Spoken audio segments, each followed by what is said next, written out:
നമുക്കെല്ലാവർക്കും ഏറെ അനുഗ്രഹദായകവും സന്തോഷപ്രദവുമായ ത്തിലാണ് നാം ആയിരിക്കുക. നമുക്ക് പ്രിയപ്പെട്ടവരായ ഈ മക്കൾ രണ്ടുപേരും ഇന്ന് മുതൽ നമ്മുടെ കർത്താവ് ഈശോ മിശിഹായുടെ ഈ ഭൂമിയിലെ പ്രതിനിധികളായി മാറ്റപ്പെടുന്നു എന്നുള്ളതാണ് നമ്മളെല്ലാവരെയും സന്തോഷിപ്പിക്കുന്ന കാര്യം. അവരോട് ഞാൻ ചോദിക്കുകയുണ്ടായി, നിങ്ങൾ എങ്ങനെയാണ് സെമിനാരിയിൽ ചേരാനിട വന്നത്? അപ്പോൾ പ്രത്യേകിച്ച് ഉദ്ദേശമൊന്നുമില്ല. ഒരാൾ പോകാൻ തയ്യാറാണെന്ന് പറഞ്ഞ് കൈപൊക്കിയപ്പോൾ മറ്റേ ആളും കൈപൊക്കിയതേ ഉള്ളെന്നാണ്. ആരാണ് ആദ്യം പൊക്കിയത് എന്ന് ഞാൻ വെളിപ്പെടുത്തുന്നില്ല. പക്ഷെ അവര് അങ്ങനെ ഒരാളുടെ കൂടെ അങ്ങ് പോയി. അത് ദൈവവിളി, അങ്ങനെയൊക്കെ ദൈവവിളി കിട്ടാറുണ്ട് അല്ലെ? ദൈവവിളി അങ്ങനെ ബൈബിളിൽ പറയുന്നുണ്ട്. ഈശോ ശിഷ്യന്മാരെ യോഹന്നാന്റെ സുവിശേഷത്തിൽ വിളിക്കുമ്പം പറയുന്നുണ്ട്, ഈശോ അന്ത്രയോസിനെ വിളിച്ചു. അന്ത്രയോസ് എന്ന് പത്രോസിനെ ഇങ്ങനെ കൂട്ടിക്കൊണ്ടുപോയി അല്ലേ? അതുപോലെ തന്നെ നഥാനിയേലിനെ ചെന്ന് പത്രോസാണ് വിളിച്ചുകൊണ്ടുവരിക. അതായത് ദൈവം പലപ്പോഴും മറ്റുള്ളവരിലൂടെ വിളിക്കുന്നു എന്നുള്ളതാണ് സത്യം.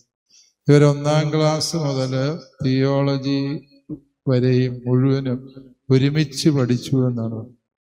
ഇവരിനി 2 സ്ഥലത്ത് അപ്പോയിന്റ് ചെയ്യാൻ ബ്രോൺഷാളച്ചന് പറ്റുമോ എന്നെനിക്ക് അറിഞ്ഞുകൂടാ. അവർ പറഞ്ഞ റീജൻസി കാലം ഒഴികെ ബാക്കിയെല്ലാം ഞങ്ങൾ ഒരുമിച്ചായിരുന്നു എന്ന് പറഞ്ഞു. ആ ഒരു സൗഹൃദവും പരസ്പരമുള്ള ബലപ്പെടുത്തലും തീർച്ചയായും പൗരോഹിത്യത്തിൽ തുടർന്ന് നിങ്ങൾക്ക് അനുഗ്രഹവും ഭാഗ്യവുമായിരിക്കും എന്ന് ഞാൻ വിചാരിക്കുന്നു. നിങ്ങൾക്ക് ഇരുവർക്കും ഇവിടെ ആയിരിക്കുന്ന എല്ലാവരുടെയും പേരിൽ എല്ലാ നന്മയും ദൈവാനുഗ്രഹങ്ങളും പൗരോഹിത്യ വഴിയിലെ എല്ലാ അനുഗ്രഹങ്ങളും ആശംസിക്കുന്നു. പ്രിയമുള്ളവരെ, നമുക്ക് ഇന്ന് നടക്കുന്ന ഈ തിരുപ്പട്ട ശുശ്രൂഷയുടെ അർത്ഥമെന്ത് എന്ന് ദൈവമായ കർത്താവ് വെളിപ്പെടുത്തി തരുന്നത് തിരുവചനങ്ങളിലൂടെ. വചനത്തിലൂടെ കർത്താവ് പറഞ്ഞു തരുന്നത് ദൈവ പൗരോഹിത്യം എന്നത് ദൈവ വിളിയിൽ നിന്നാണ് ആരംഭിക്കുന്നത്. ദൈവത്തിന് ഒരാളെ ഇഷ്ടപ്പെട്ടു എന്ന് വായിച്ചു കേട്ടതെല്ലാം ദൈവവിളിയെ കുറിച്ചാണ് എന്ന് ശ്രദ്ധാപൂർവം ശ്രവിച്ചവർക്ക് മനസ്സിലായിട്ടുണ്ട്. ആദ്യത്തെ വായന ദൈവമായ കർത്താവ് മോശയെ വിളിക്കും. 2ാമത്തെ വായനയിൽ ദൈവം അബ്രാഹത്തെ വിളിക്കും. ദൈവം വിളിക്കുന്നതിൻ്റെ അർത്ഥമെന്ത് എന്ന് ഹെബ്രായ ലേഖന കർത്താവ് പറഞ്ഞു. ഈശോ 12 അപ്പസ്തോലന്മാരെ വിളിക്കുന്നതാണ് സുവിശേഷത്തിൽ നാം ശ്രവിച്ചത്. അതുകൊണ്ട് ദൈവവിളിയെക്കുറിച്ച് നിങ്ങളോട് സംസാരിക്കാം എന്നാണ് ഞാൻ വിചാരിക്കുക. ദൈവം ഒരാളെ വിളിക്കുന്നതിൻ്റെ കാരണം ആ വ്യക്തിയെ ദൈവം അത്രമാത്രം ഇഷ്ടപ്പെടുന്നു, സ്നേഹിക്കുന്നു. ആ വ്യക്തിയുമായി ദൈവമായ കർത്താവ് ഒരു ഹൃദയബന്ധത്തിലായിരിക്കുന്നു എന്നുള്ളതാണ്. ദൈവം ചിലരോട് അന്യായമായി കൂട്ടുകൂടും എന്നെനിക്ക് തോന്നിയിട്ടുണ്ട്. അന്യായമായി എന്ന് പറഞ്ഞാൽ ന്യായമായി നിങ്ങളെല്ലാവരും അനുഗ്രഹീതരാകും. ചിലരൊക്കെ പരദൂഷണം പറയാറുണ്ട്. ആ വ്യക്തി അച്ഛനായതോടെ അവരുടെ വീട്ടിന് ഭയങ്കര ഐശ്വര്യമാണ്, അച്ഛൻ എവിടുന്നോ കുറെ കാശ് കൊണ്ടുപോയി കൊടുത്തിട്ടുണ്ടാവും എന്നൊക്കെ പറയാറുണ്ട്. അങ്ങനെ വല്ലതും ചെയ്യുന്നവരുണ്ടോ എന്ന് എനിക്ക് അറിഞ്ഞുകൂടാ. പക്ഷേ അങ്ങനെ നിങ്ങൾ പരദൂഷണം പറയണ്ട. അതൊരു ദൈവാനുഗ്രഹമാണ്.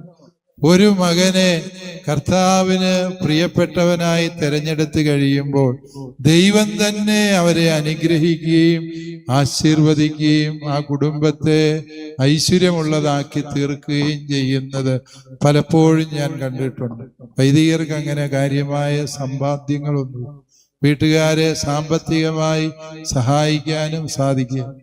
അങ്ങനെ എന്തെങ്കിലും കിട്ടിയാലും കൊടുക്കരുത്. നമ്മൾ കൊണ്ടുപോയി കൊടുത്താൽ വീട്ടുകാർ രക്ഷപ്പെടുകയല്ല, അവർ വഴക്കുണ്ടാക്കി കലഹിച്ചു പോകുമോ. അതുകൊണ്ട് അച്ഛന്മാരാരും വീട്ടിലൊന്നും കൊണ്ടുപോയി കൊടുക്കരുത്. അത് വീടിന് ഗുണമല്ല, ദോഷമാണ്. ഇന്നലെ രാത്രി ഞാൻ എറണാകുളത്ത് സമാനമായൊരു കുടുംബത്തർക്കം പരിഹരിക്കാൻ വലിയ തുക ഒരച്ഛൻ്റെ പേരിലുണ്ട്. സഹോദരങ്ങൾ തമ്മിൽ ഭയങ്കര വഴക്കാണ്.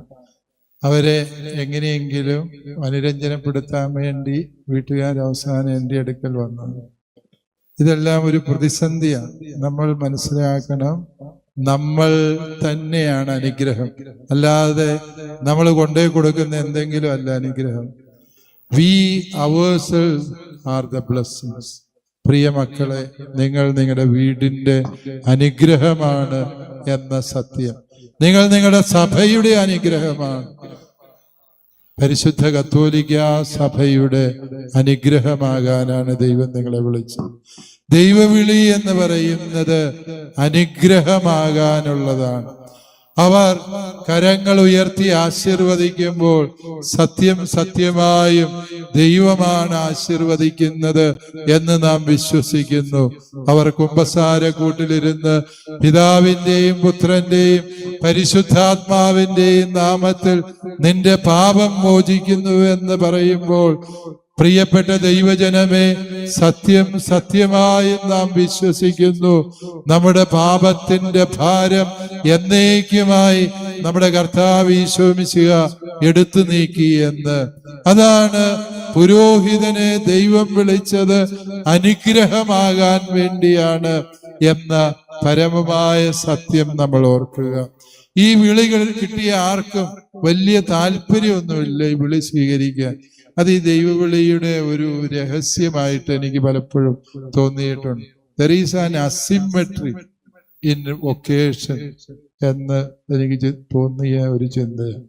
എന്ന് പറഞ്ഞാൽ, ദൈവം വിളിക്കുന്നു, ആളുകൾക്ക് താല്പര്യം, പോകാൻ മനസ്സില്ല, അല്ലേ? മോശയെ ദൈവം വിളിച്ചപ്പോ മോശ പറഞ്ഞ, എനിക്ക് വയ്യ ദൈവമേ, വയസ്സായി, വടികുത്തിയാ നടക്കുക, ഇനി എന്നെ കൊണ്ട് പറ്റിയ ഞാൻ വരിക. ജെറമിയായെ വിളിച്ചപ്പോ എന്താ ജെറമിയ പറഞ്ഞേ? ഞാൻ ബാലനാണ്, കൊച്ചാണ്, എനിക്ക് ഇനിയും ഒരുപാട് നല്ല സ്വപ്നങ്ങൾ സാക്ഷാത്കരിക്കാനും നിന്റെ പുറകെ വരാനൊന്നും പറ്റിയ. ദൈവം പറഞ്ഞു, നീ വന്നേ പറ്റൂ. ഈ ദൈവവിളിക്ക് അങ്ങനെ ഒരു പ്രത്യേകതയാണ്. ദൈവവിളി എന്ന് പറയുന്നത് നമുക്ക് തോന്നിയ ഒരു ഇഷ്ടമോ താല്പര്യമോ ഒന്നുമല്ല. ചിലപ്പോൾ നമ്മൾ അങ്ങനെ തെറ്റിദ്ധരിക്കും. കൊച്ചുനാൾ മുതല് ഒരു വികാരിച്ച നല്ല കുർബാനക്കുപ്പായൊക്കെ ഇട്ട് നിൽക്കുന്ന കണ്ടപ്പോൾ ഇന്നാ അങ്ങനെ കുർബാനയ്ക്ക് ഇന്നാ പോയി അച്ഛനായേക്കാം എന്ന് തോന്നും. അങ്ങനെ വന്നവരൊക്കെ സഭയുടെ ഉപ്പുമാവും തിന്നേച്ച് തിരിച്ചു പോവുക ചെയ്തിട്ടുണ്ട്. അതുകൊണ്ട് പ്രത്യേകിച്ച് ഗുണമൊന്നുമില്ല. മറിച്ച് എന്താണ് ഈ ദൈവവിളി എന്ന് ഞാൻ പലപ്പോഴും ധ്യാനിക്കാറുണ്ട്. അതൊരു കൽപ്പനയാണ്. ദൈവം തനിക്ക് ഇഷ്ടപ്പെട്ടവരെ വിളിച്ചാ പറ്റിയല്ല എന്ന് പറഞ്ഞിട്ടൊന്നും കാര്യമില്ല. അവിടുന്ന് നമ്മളെ അതിനു വേണ്ടി കൊണ്ടുപോവുക തന്നെ ചെയ്യും. അതിനെക്കുറിച്ചൊരു ഉത്തരം എനിക്ക് ലഭിച്ചത് ആമോസിന്റെ തന്നെ പ്രവചനത്തിലാണ്. ആമോസിന്റെ പ്രവചനം 3:8 ഇങ്ങനെ നമ്മൾ വായിക്കുന്നുണ്ട്: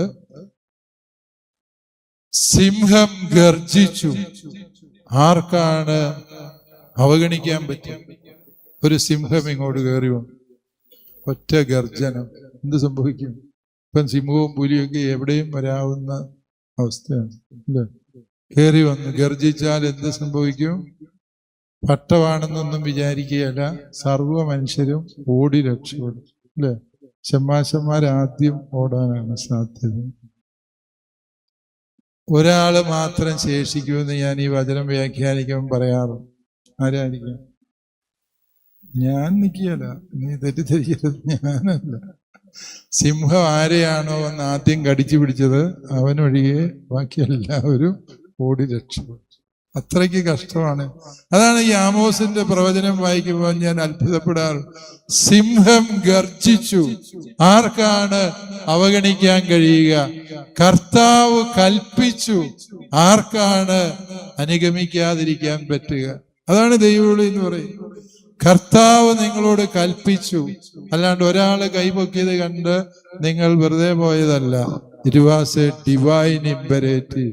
കർത്താവ് പറഞ്ഞു, നീ എന്റെ പിന്നാലെ വരണം.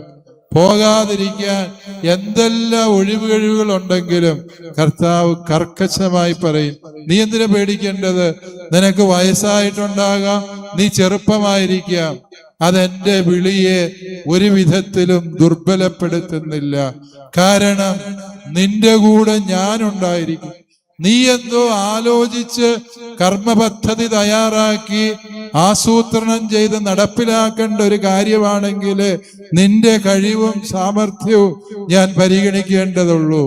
പക്ഷേ നീ ചെയ്യേണ്ടതെല്ലാം ഞാൻ പറയുന്ന കാര്യങ്ങളാണെങ്കിൽ, നീ പറയേണ്ടതൊക്കെയും ഞാൻ ആഗ്രഹിക്കുന്ന പറഞ്ഞു തരുന്ന കാര്യങ്ങളാണ് എങ്കിൽ പിന്നെ നിന്റെ കഴിവും സാമർഥ്യവും ദൈവത്തിന് ആവശ്യമില്ല.